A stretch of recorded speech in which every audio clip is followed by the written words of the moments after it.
Welcome to a special episode of Love You Like Crazy. Normally, my co-host Carrie and I talk about young adult books, but these special episodes contain discussions I had with people I talked to at PodX. One thing they have in common with our normal episodes is that they may contain spoilers for the books we talk about, not to mention swearing. With that understood, on to the episode! I have with me here Allegra Frank, who is an associate culture editor at Vox and the co-host of the Polygon Show, and just someone who has kind of been on my radar for a while, and I'm super excited to talk to her. So, Allegra, do you have a particular book or author or anything that you'd like to talk about? Yeah, so as a younger person, I read a lot all the time, and I remember I read a lot of like YA novels, even like into high school a bit. I think in high school I sort of took a hard left turn and moved into more like contemporary adult fiction. Mm-hmm.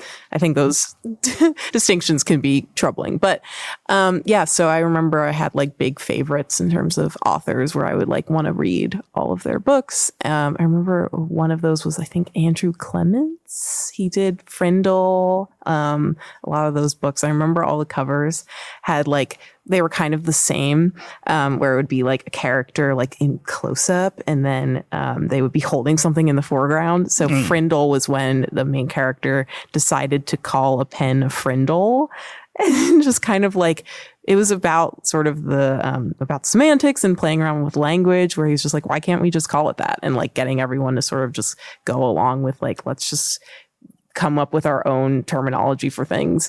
And it was like him holding a pen. And then there's one about a girl who was like the editor of her newspaper, and it's her holding like the paper. And I always thought those were kind of cool to like collect all of those, because it's like all these fun matching covers. But there was one book that he had, and it was my favorite, that completely bucked the trend. Like most of his books were about kind of ambitious kids in middle school, I think, it took very much it took place in school. And then this one, my favorite, had a completely different cover. Like it was like kind of like purple and sort of like more magical looking, which I wasn't a big magic fantasy person, but I was like, oh, this is interesting. And it had a close up in profile, which is a new direction here for his books. And it was like a boy, and his face was completely like silver, like almost translucent looking.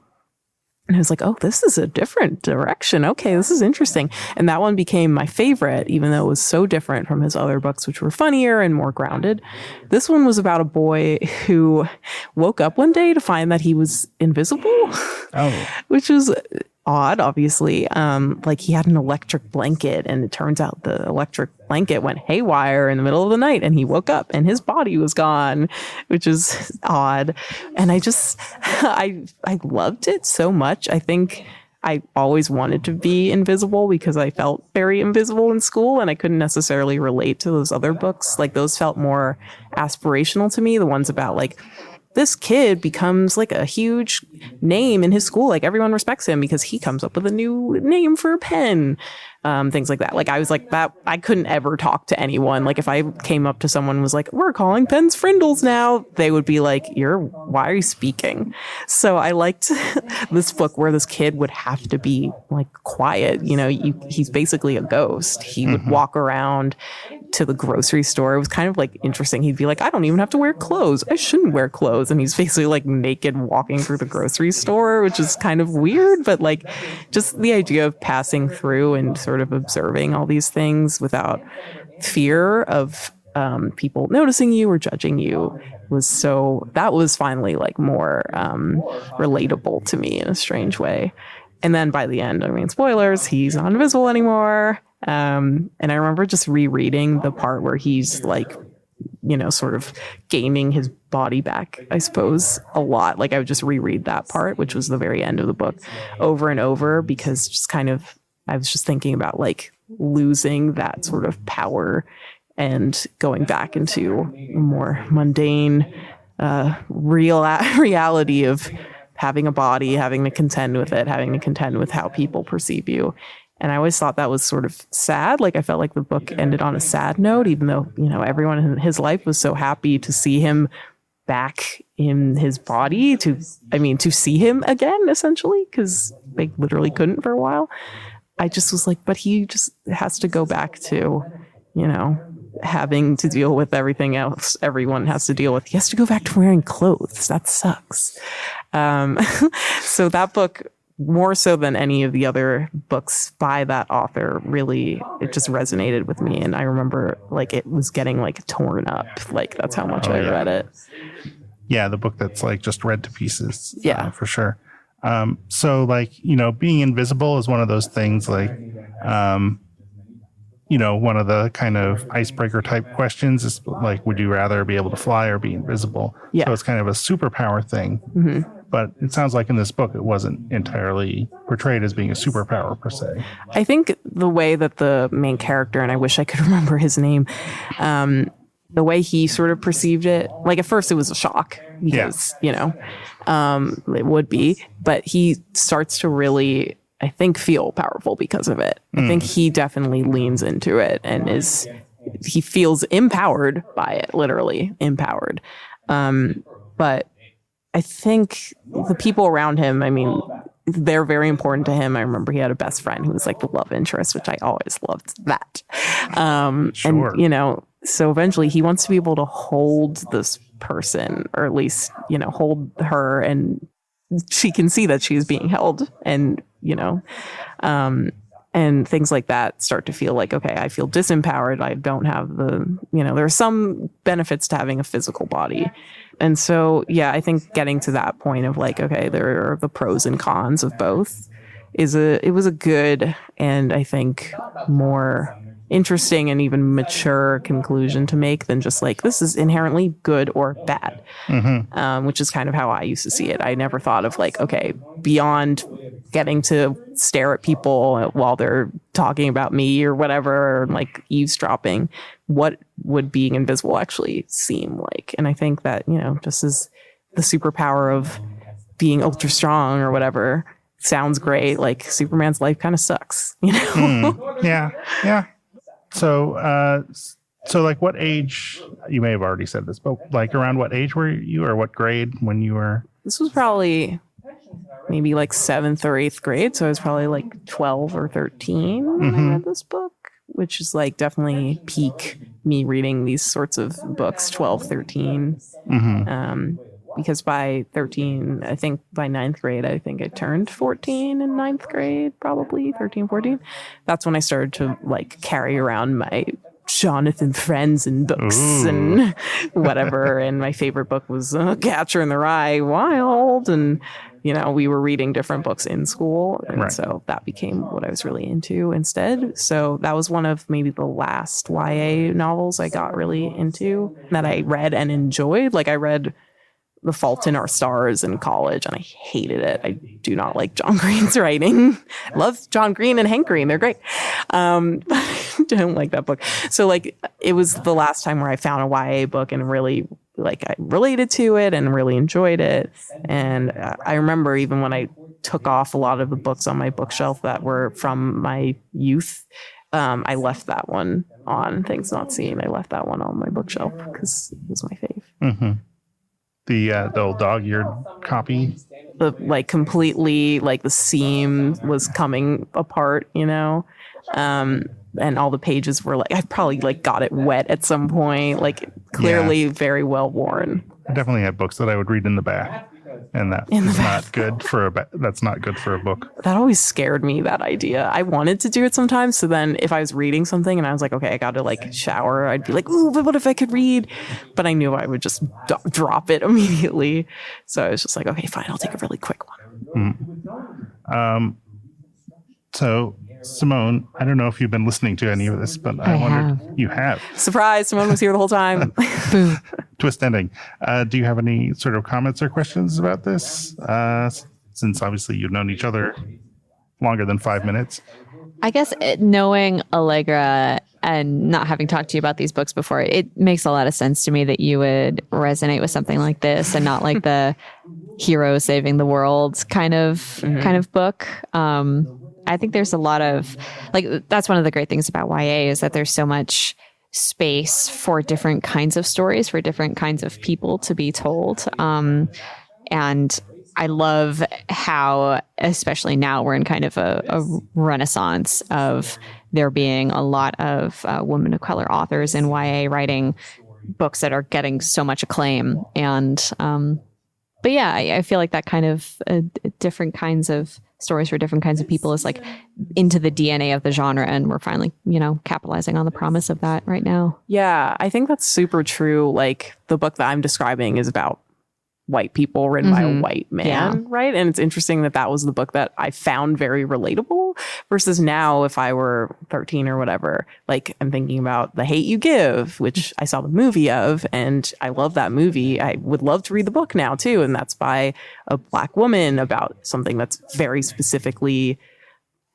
part of the Black experience right now, like very modernly or contemporarily so.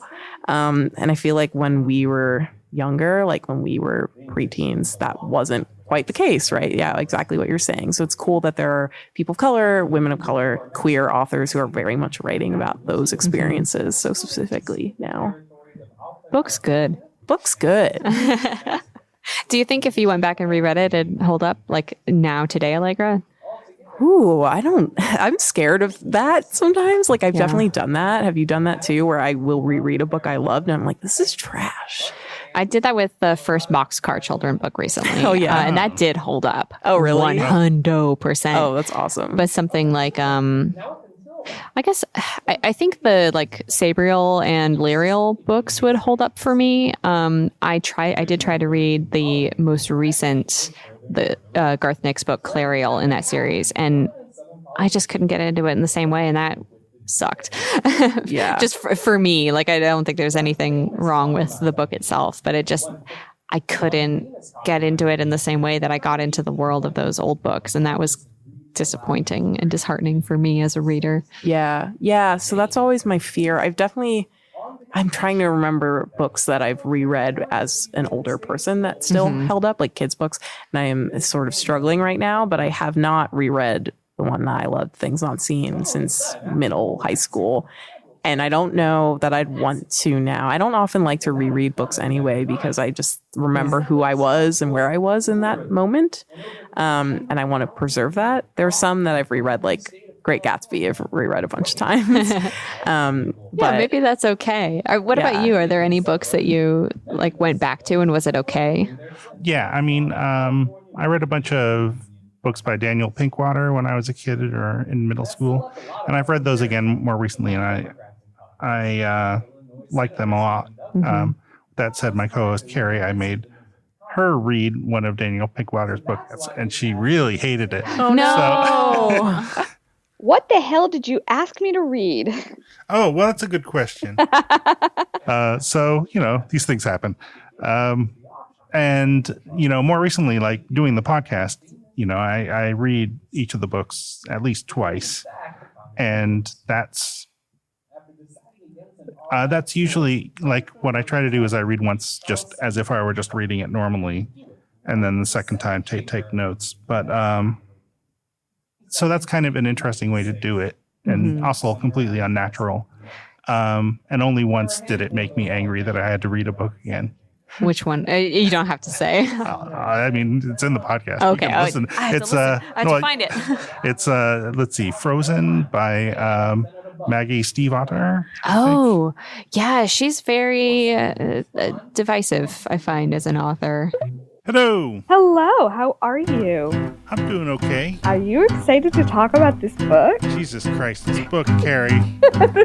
Yes, I think that's true. And I mean, the book is well written in many ways, and certainly no shade on anyone who likes it. But I'm curious. I'll look that not. episode up. For some reason, I thought you meant like you read a novelization of the movie Frozen. Oh, I was like, oh, that sounds That was your bad. first mistake. Well, this is a thing. When I was a kid, we didn't go to movies that much, and so I read novelizations of a bunch of movies that I never saw. So, like, I read the novelization of Indiana Jones and the Temple of Doom and The Last Starfighter, and I don't know. What was I doing? with my life. I used to do that too, but even of movies I did see, I kind of just enjoyed seeing how they were reinterpreted as books. Yeah. I remember reading a novelization of like the first half of The Phantom Menace, like just like Anakin on Tatooine, like as a kid. And I was like, I kind of like this more than the movie, actually. Yeah, that makes sense to me. There's maybe a purity of vision there that, well... I mean, that's so often. I mean, this loops back to what we were saying about Libba Bray and A Great and Terrible Beauty, is that for me, the magic of that is solely in my mind. And, you know, maybe I could revisit the text and it would be as good as I remember it or worse than I remember it. Who knows? But because my mind was left to create, like fill in the gaps in that world and add the magic to that world, like it feels so good. So I see how a Star Wars book, an adaptation of The Phantom Menace, could let you, the reader, like put in parts of yourself into that work and make it better. Yeah. Oh, make it better. Yes, that's the key thing here that Phantom Menace needed. So we'll be looking forward to the Sonic the movie novelization. Oh, Lord. That would help with the biggest problem of that movie, which is the visuals. I would literally read a series of books about Detective Pikachu solving mysteries, though. Yeah, same. Like, oh my goodness. let him be the new Hardy Boys or something. I think they do actually have really short, like, ebook chapters, or at least one that's like that. Oh. I need to find it. I remember they released, like, something like that, and I wish they expanded that and actually made it a series. It would be so great. Yeah. So possibly I should just end this now, but I did want to say something about my relationship to the Polygon Show as relates to that, which is like, so, you know, like I don't know, I feel like this is a relatively common thing that originally I found the Polygon, the website and the YouTube channel via the McElroys. Mm-hmm.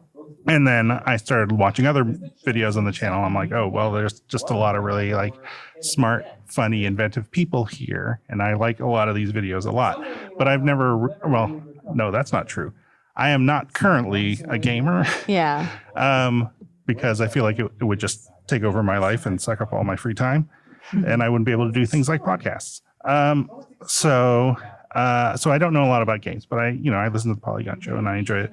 And when the Detective Pikachu movie came out, I was like, oh, Detective Pikachu. I know about Detective Pikachu from the Polygon Show. And then I was like, what do I know about Detective Pikachu from the Polygon Show? And the only thing I could come up with is he's thirsty. And that's the kind of service that we aim to provide to you, our listeners. We have no intention of educating.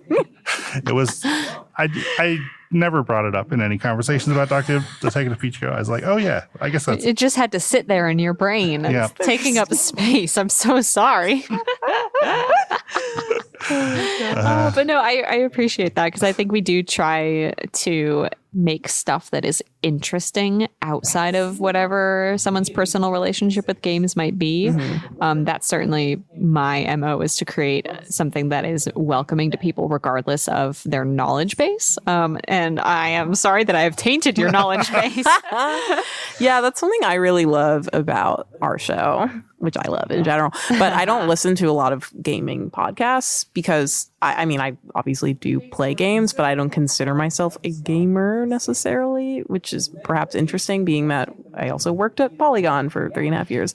But we all are friends. That's the Polygon Show. And we talk about plenty of other things that are not video games, like in our friendship in general, because we are beyond our video game interests. Like we have so many other things we want to talk about, which I love. Like Simone, we did a panel earlier today and talked about how games are entertainment, right? Like entertainment we think of as movies and TV and books, but games are part of that. And we want to talk about entertainment at large because they're all under that same umbrella.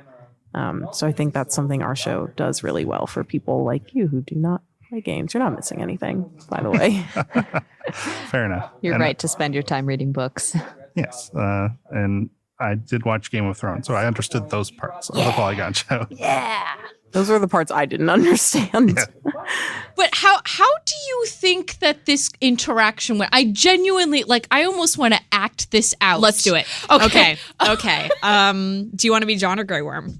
I don't know either. Rock, paper, scissors? Okay, yes. Wait.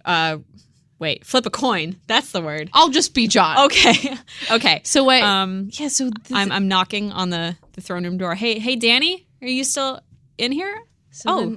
I saw Danny come in here, John. What are you doing? Just open the door, just shut it behind me real quick. Yeah, so Danny's not feeling too well. Oh no, my queen. So I always loved writing, but mostly I would write fiction, which is also what I read a lot of. And in college, I really got into. I studied film and English, so I read a lot. Obviously, I read even more than I did as a teen, I think.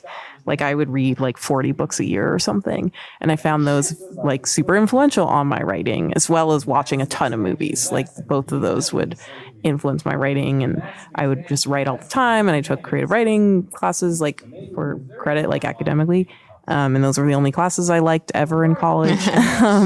But then, so obviously I really wanted to be a writer, but getting into journalism, that's a very different kind of writing. I'm still really goofy, so I did funny, weird stuff. And I still do funny, weird stuff, but I was, a news reporter. I had to be a little more fact-based and a little less flourishy. And so I think to help me to augment that, I would read more nonfiction or more news, right? I would read other news outlets. And now I'm still in that place where that's most of what I read. I can't remember last time I really actually read a novel. I'm reading one right now, but the books that I finish more quickly are nonfiction, either by journalists or just people who are experts in different fields. I have this book, a sociology book right now that I'm reading about women and in the internet age, female friendships. Heck yeah. Yeah, it's really cool. But yeah, so I miss reading novels. I don't really do that as much anymore, even though my bookshelf, I'm still so immediately inclined to buy them, over other books. But now I'm mostly just reading websites and stuff. And that has been kind of sad, I think. It's interesting also to see though the progression of what your tastes in books is, to see how that can change, because I know a lot of people who were I like fiction, that's my bag. I used to be that person. Now I don't say that as much. Yes. Sad story. That's what I'm good for. Sad stories. So many more questions I could ask, but I feel like I've taken up plenty of both of your time. This was really fun, though. Well, good. Thank you so much for doing it. I really appreciate both of you taking the time to do this. Thank you for reaching out. I'm really glad we did it too. Yeah. It was nice to remember something that was so important to me when I was young, and that maybe I should or shouldn't go back to. I bet But you Libba like Bray. Libba Bray. Yeah, you've read her more recent work. So what would you finally, just as an end note, what would you say to pitch me on her most recent stuff? Okay. So perhaps I oversold myself. As I read Beauty Queens for the podcast, I haven't actually read other Libba Bray, although my co-host has and endorses it. My co-host, Carrie. But Beauty Queens, it's just a real kind of bonkers book. There's a lot of sort of wild stuff that happens and adventures. This is a book where a plane full of contestants in a Miss Teen USA type contest crash land on an island. All the adults die and they have to build a society for themselves. And so Lost, but with pageant girls. Oh, you went to Lost. I went to Lord of the Flies. We all have our tastes. It's all in there. Yeah. I think, she makes an explicit reference to both of those properties. So you are both equally correct. Oh, great.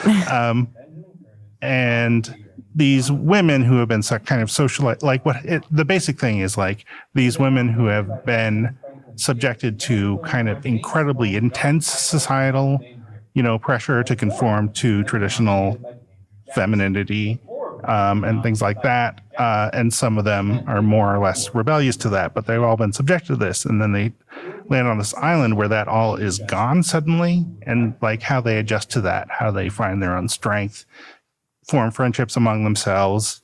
There is gay shit. Yeah.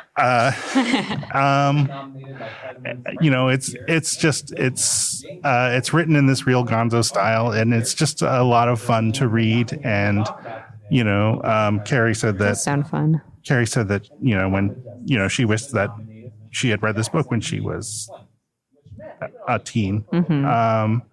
There's like a whole sex positivity thing, and I'm opening up my library app right now. So it's real good. That sounds really fun, that book. It is. And there was like a couple of years ago there was talk of they were like, we're going to do an all-female reboot of Lord of the Flies movie. And so there was a little bit in YA Twitter land, there was a sort of a thing going around about, and hire Libba Bray to write it because she already did. Yeah. And she wrote an article about like how she, I think it was optioned actually. Oh. And then like there were all these meetings with the executives or whoever who would come back and were like, can we put in a cat fight here? And she's like, no, we cannot. Oh, God. And just sort of the soul crushing process of all of that. And because it's like a satire on these things, but then they wanted it to actually be the thing that it's trying to make it racier. Anyway, yeah, I recommend that book. Thank you so much for the recommendation. Yes, and thank you for telling me. Oh, we're still doing our thank you. Oh, no. Who's winning? I don't know. We all win. Thanks for being honest. Yeah. Sorry, that was good. Swerving. Oh, boy.